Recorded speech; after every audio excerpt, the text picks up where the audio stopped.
Well, Elizabeth, I'm really excited to welcome you today and to chat with you. So, I always like to have everyone start off with just sharing a little bit about you so our listeners get to know you better and what really sent you down this journey, this path to being a infertility coach.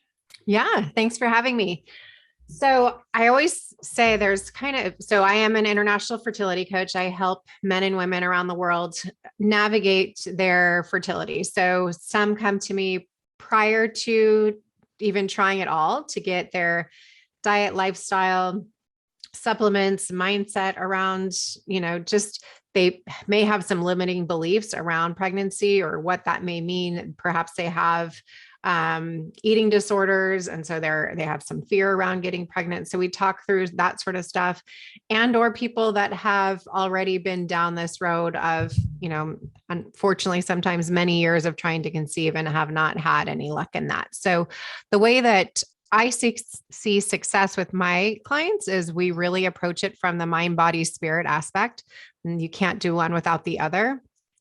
So we definitely take that client, and when they walk outside the door of the doctor's office, we help them from there. So we are not taking the place of a doctor or anything like that. We really build up their fertility team, and that could be nutritionists and acupuncturists and their coach and all of these things. Um, and a little bit about me personally, I have three boys. I had three under three from 41 to 44.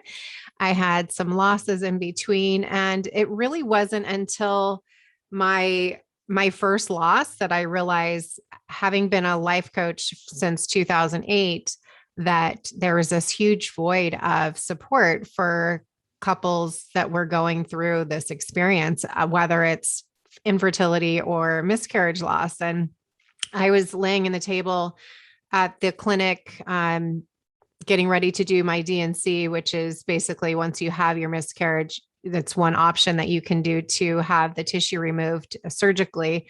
And the couple next to us in this room, 4 feet away in between a fabric drape, they were doing their first round of IVF. So it was this, like, they were at a high, and I was sincerely so excited for them, but I was devastated. Like, I, you know, it was such a hard moment for us. And that's when I realized I really need to start my focus of supporting and serving the men and women that were going through this journey to help them. So that's how that started. Well, I'm so sorry to hear about your loss. I can't even imagine. It's something I personally have not gone through. But like I said, I can't even imagine.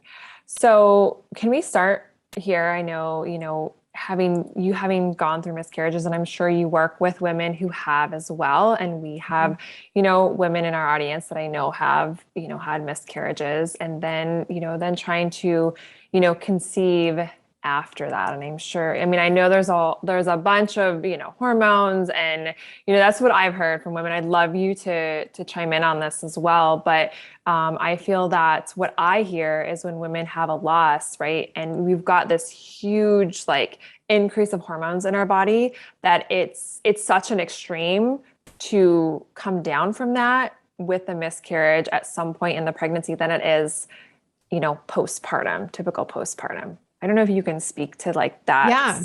a little bit. Yeah. So it depends on how far along you are in your pregnancy when you have that loss, obviously. So for the early losses, your HCG level, which is a hormone that basically when you test, and you pee on a stick, that's what it's measuring, is your HCG level. And when you have that loss, your body needs to come down to, some doctors may say 7, some may say 0.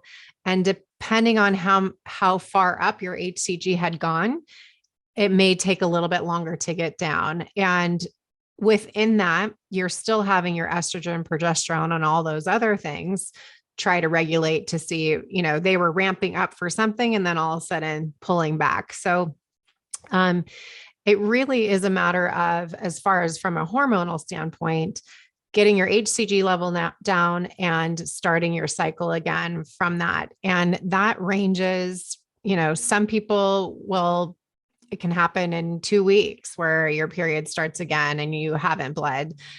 Some people, I have one client right now, she's on week 5.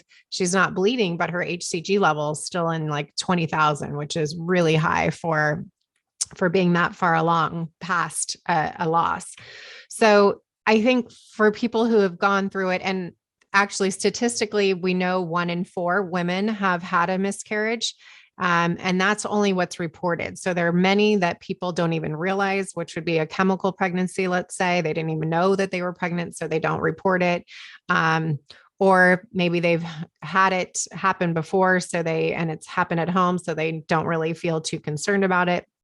So my point in saying that is the number they believe is much higher than 1 in 4. But when you look around at your group of friends or your neighborhood or at a restaurant, keeping that in mind, that this is such a common thing. And the hard thing is when you go through it, you feel so alone, so ashamed and guilty, and like you're broken and you did something wrong. And that's the first thing usually the doctor will say to you is, don't worry, you didn't do anything wrong.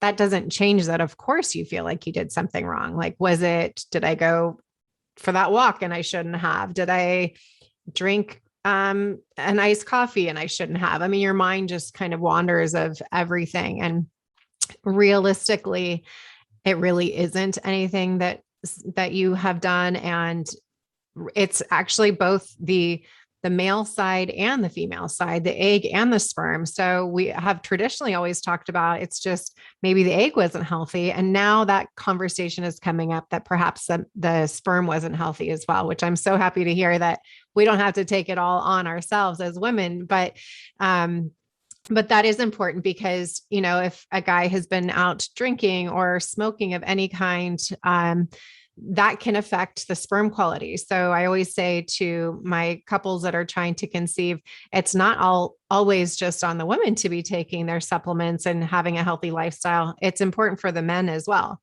So when they're trying to conceive after a loss, just keeping in mind that being gentle on yourself, I really, really encourage everybody to have some sort of ceremony for that loss.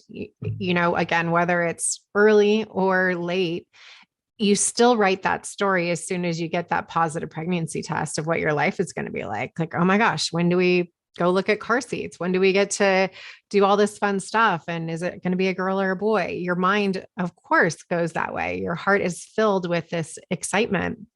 So really honoring that story of, sometimes writing it out. How did we find out? Were we trying for a long time? Really just getting into that emotion of it's okay to feel sad and grieve this loss because it is a death. And our country and many other countries now are just getting around to saying it's okay to have bereavement time from work off. Whereas even when I had mine, 3 years ago, it was you had your surgery and then you were expected to be back at work. Like it's not a thing that they say, oh, you can, acknowledge the fact that not only physically are you going through something, but emotionally you're going through a death where most of the time you don't get an answer as to why this happened. So that's another emotionally a very difficult thing to get your head around sometimes is how do you complete this thought in your mind without knowing XYZ happened. And that's where a coach can really help you heal your heart to move forward before you try to conceive again. So I hear from women, and I love that you mentioned how alone that women feel. And I hear that a lot. Mm-hmm. And so having someone like yourself, or just even friends who have gone through it, to talk to, right? So I think just encouraging women who have gone through a miscarriage to talk about it, because we tend to hold on to so much and be like the tough woman and like, we got this. But if you don't process it, like it's like, there's just like more, right? That's like going to build up and then the stress and everything, right? To then, if you want to try to get pregnant again. So for women, where does she go after she's had a miscarriage? What's like I know it's different for everybody. What's more of like an ideal timeline that when you're coaching women, you recommend, okay, give yourself a minimum of this amount of time, just so you give yourself time to really grieve, help to process, hormones to come back to where, whatever that baseline is, to then be ready to try to get pregnant again. Is there kind of a standard go-to that you recommend? Standard, no. Again, because it's different with everybody. So I'll use myself as an example and my client from yesterday, again, as an example.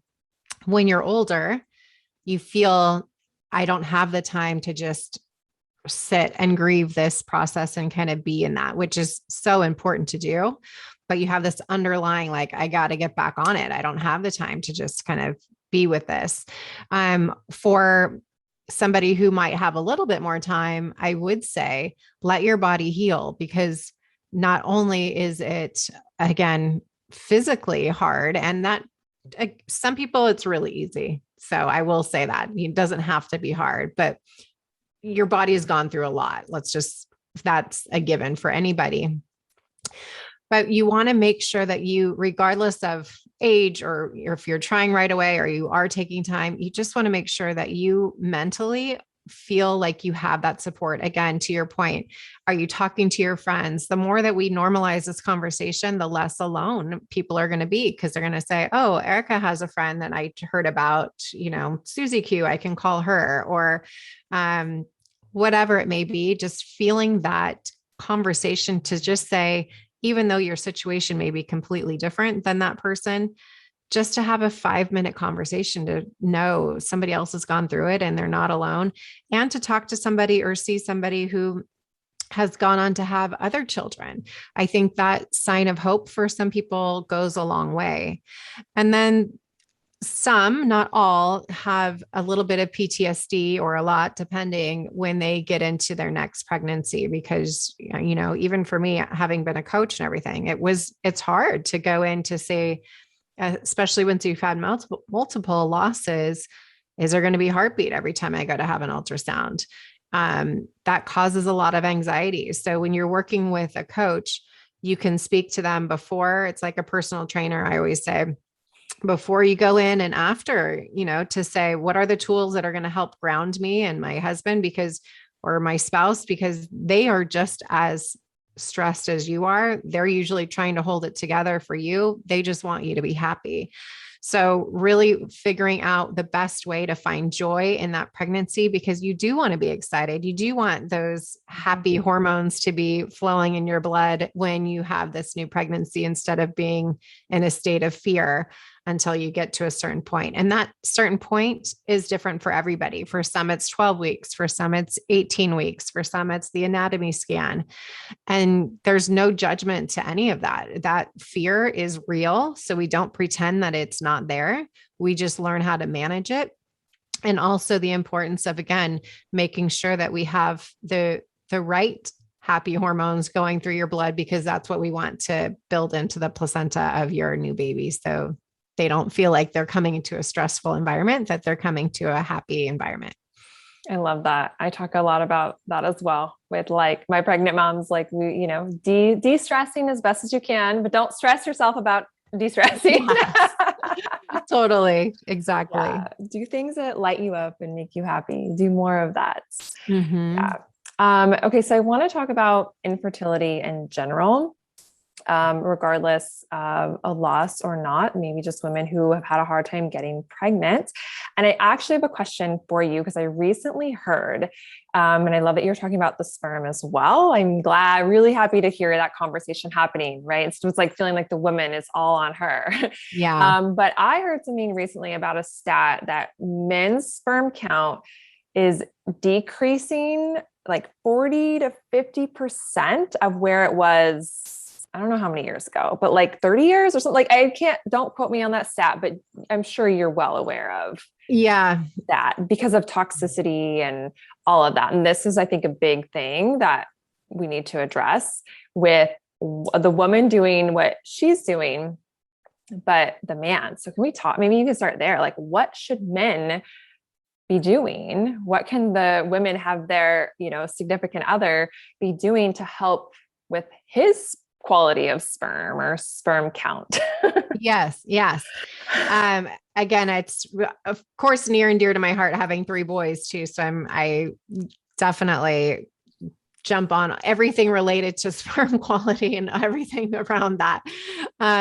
However, yes, you're right. So the numbers are dramatic compared to even the last 50 years is really where this particular study is saying. And part of that is, yes, the toxicities, but the quality of life that, a man used to have was generally a 9 to 5, come home, have dinner on the table. You didn't take home your work generally, you weren't checking your phone or your email and all of that sort of stuff. And it was a very different lifestyle.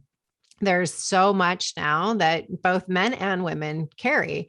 However, that because it's so dramatic for both men and women, that's where they're finally starting to do these numbers of, wow, this is way different than it was before.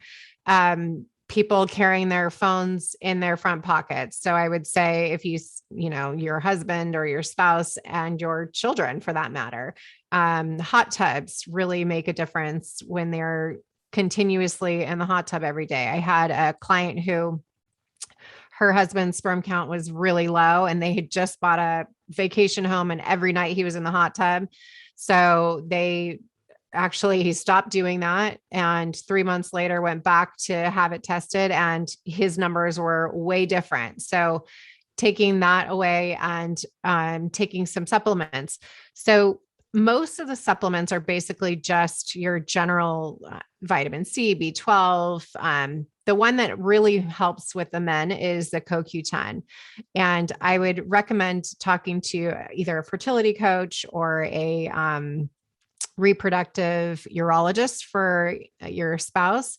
They can do a really detailed test on, is it just the quality? Is it the number? Is it the mobility? What's happening? Because some of the things you can reverse and change, and the men are able to basically regenerate new sperm every 70 days, essentially. So the women, our eggs are every 120 to 150 days, but it's not quite the same. It's not new eggs, whereas the men, it's new sperm. So we are born with the eggs that we have.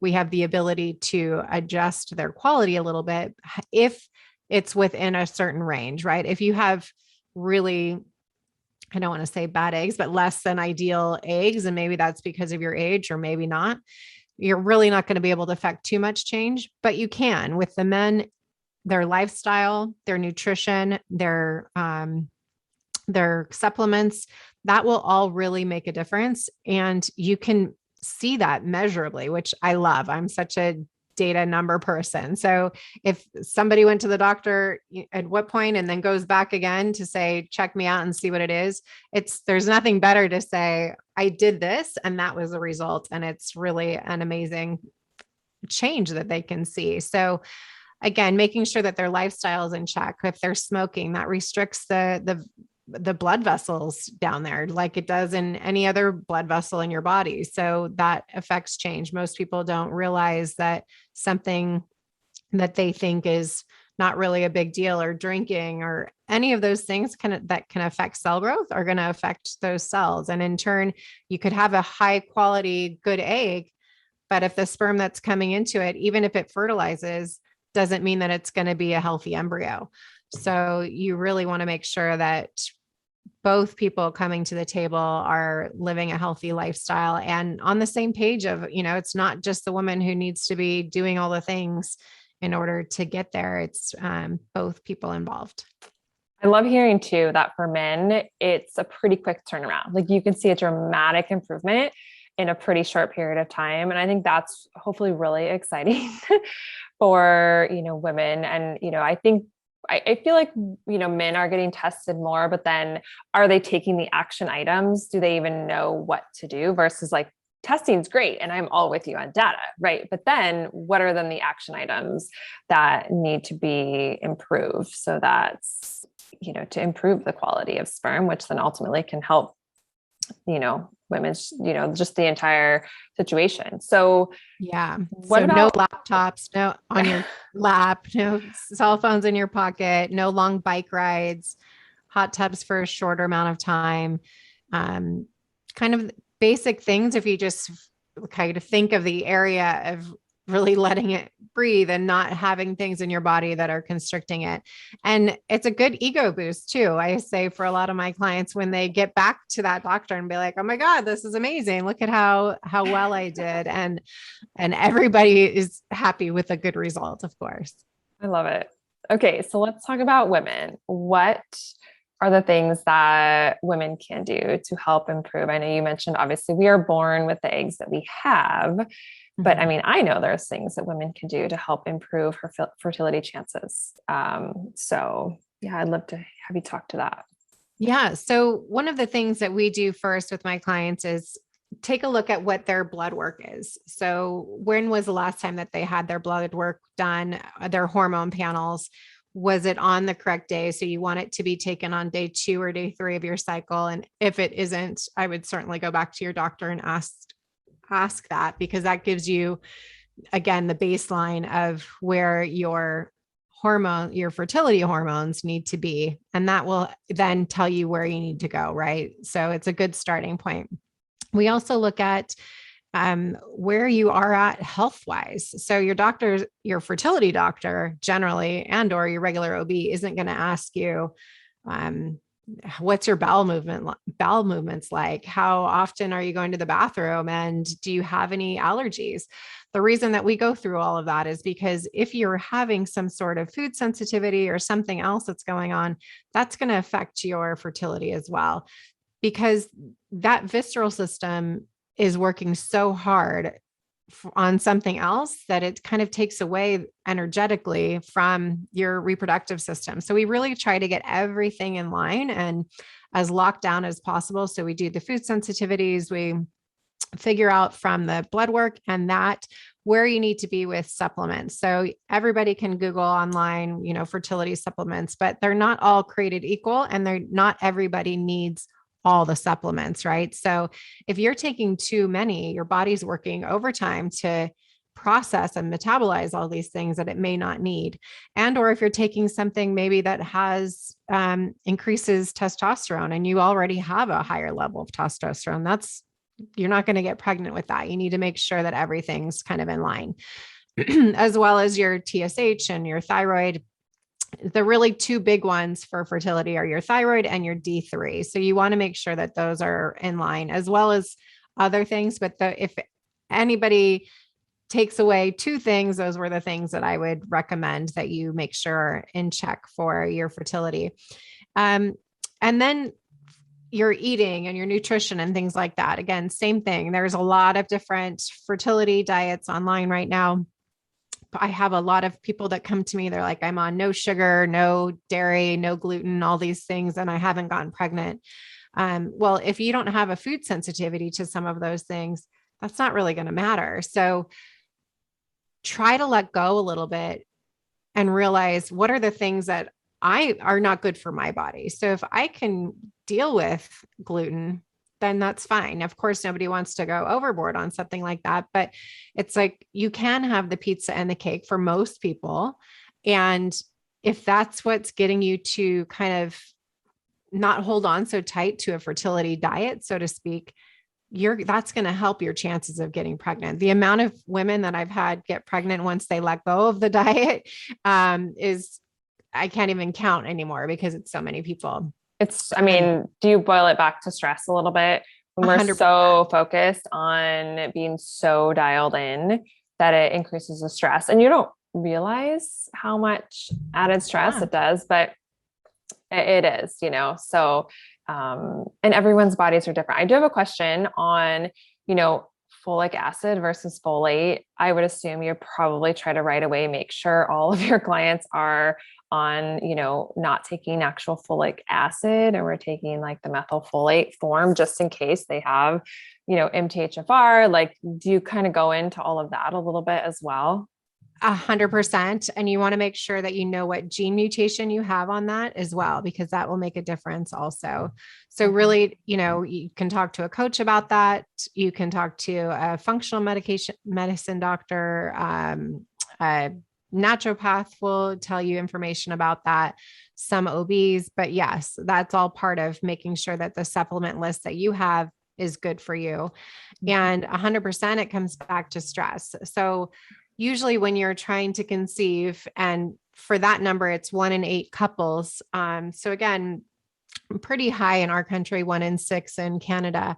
And unfortunately, our country is at a 6-year decline of fertility. And that's not looking like it's going to change anytime soon.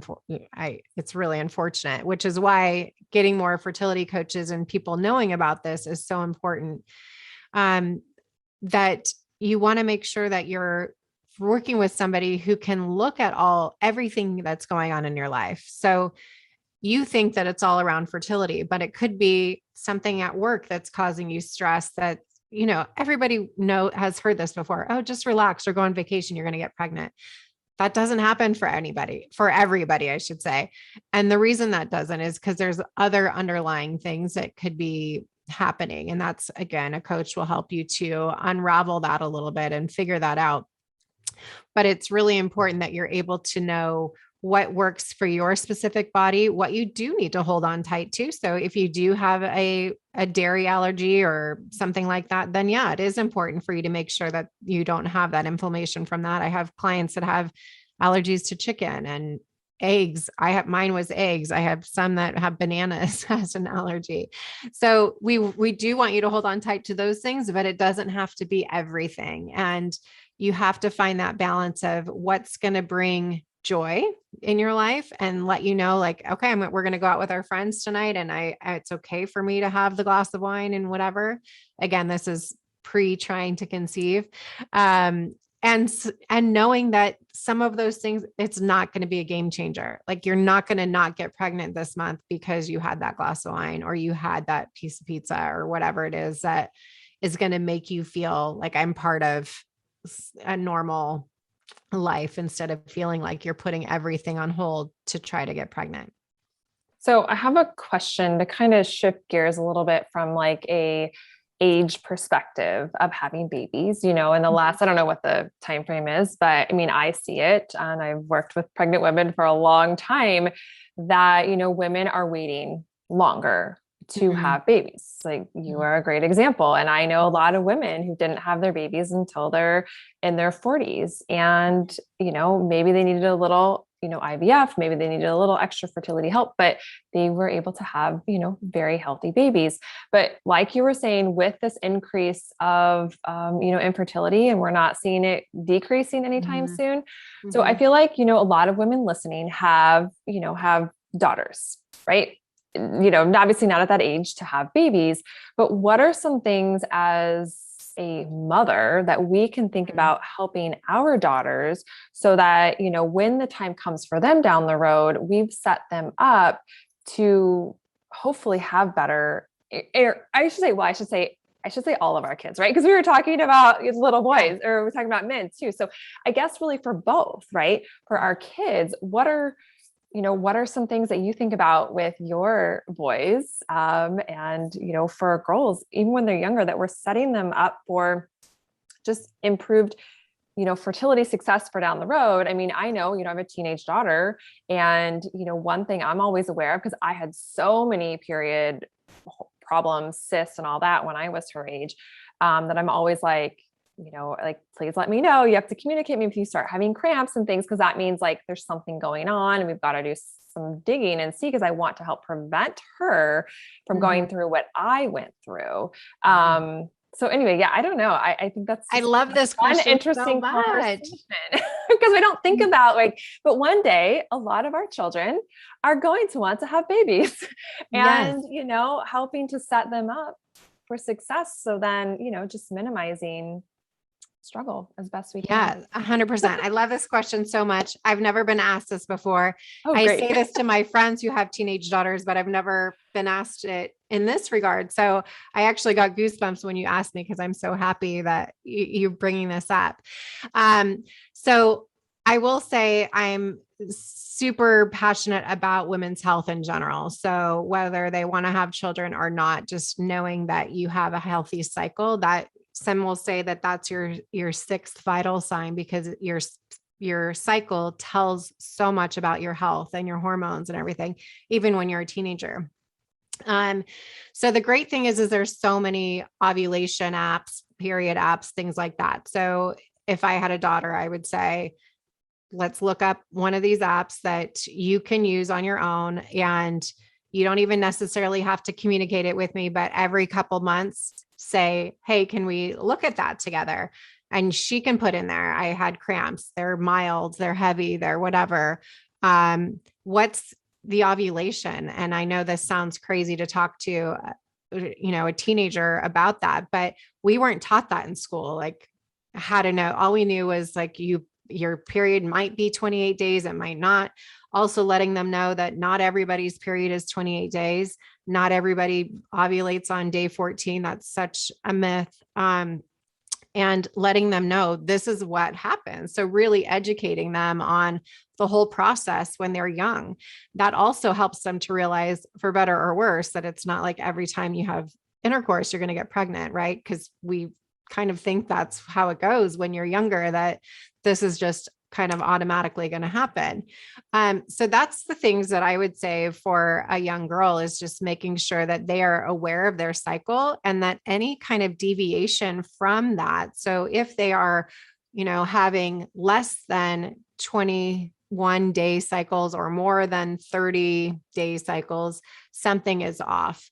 The other thing that I would just really wish everybody would do is not to let their OB put their babies, their child on a birth control pill. So it's so easy right now to say, I have acne, so they're going to go on this, or they have cramps, so they're going to go on this. That's a Band-Aid. So why do they have cramps? What hormones are off? There's seed cycling you can do for your children. Like, if they can have a smoothie, there's certain seeds of certain times of the month that can help with their hormone levels. That's good for anybody that is of an age that's having a cycle, to help regulate that. That'll help with the pain of their cycle, and help balance out those the estrogen and progesterone, to help them be aware again of, this is why I'm doing that. So really just having that open conversation that the cycle is normal. There's four parts of your cycle. It's not just the menstruation part of it and what's happening, because again, in school or wherever you learn, generally that's kind of all they tell you. So that's what I would do for a female. For the males, again, it's more of just being aware of, I'm not carrying the phone in my pocket. I'm not keeping my laptop on my lap directly for very long. And again, it's not as crucial for young boys. However, because they regenerate new sperm, but just having the awareness from my perspective when they're young. So when they're older, it's a normal conversation. Like, I don't do that because it's not healthy for my, whatever you're going to call it for them. Because it's much easier to start that habit at a young age, to say this isn't healthy for my body now, than it is to all of a sudden when you're in your 20s or 30s or 40s and wanting to have kids and being like, oh, okay, I shouldn't be really sitting on the hot tub for endless hours, or on a long bike ride for endless hours without getting up, or whatever it may be. So yeah, I would say the apps, the seed cycling, if there's any sort of issues, avoiding the pill. I mean, we're so quick to make sure our kids are eating everything organic, but then we're putting them on a synthetic hormone to have their body not function in a way that it's meant to function. And to me, that's doing a disservice to their long-term health, not only from a reproductive standpoint, but again, just women's health in general. The more in tune we can be with everything, the better.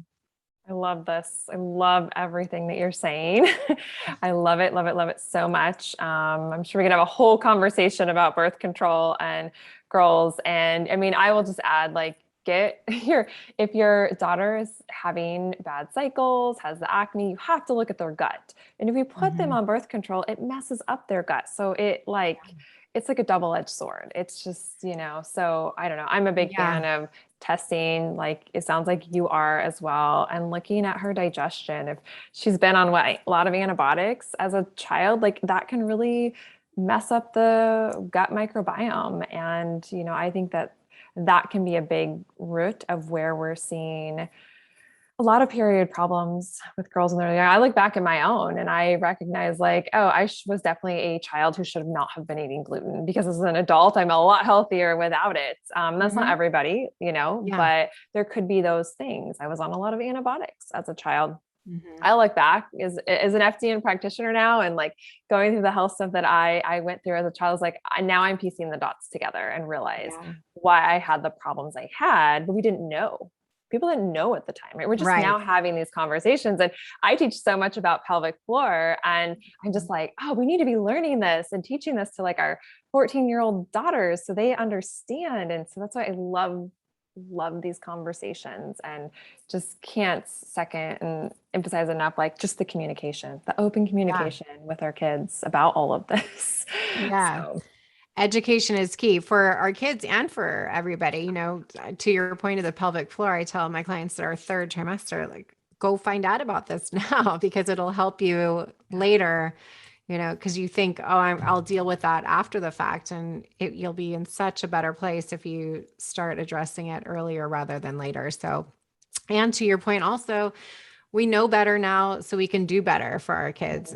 And luckily, I feel like most people do know the downsides of antibiotics and be on a probiotic if you're taking an antibiotic and all those sorts of things. But again, talk about your gut health as much as possible because it really does affect everything tremendously, especially with your fertility.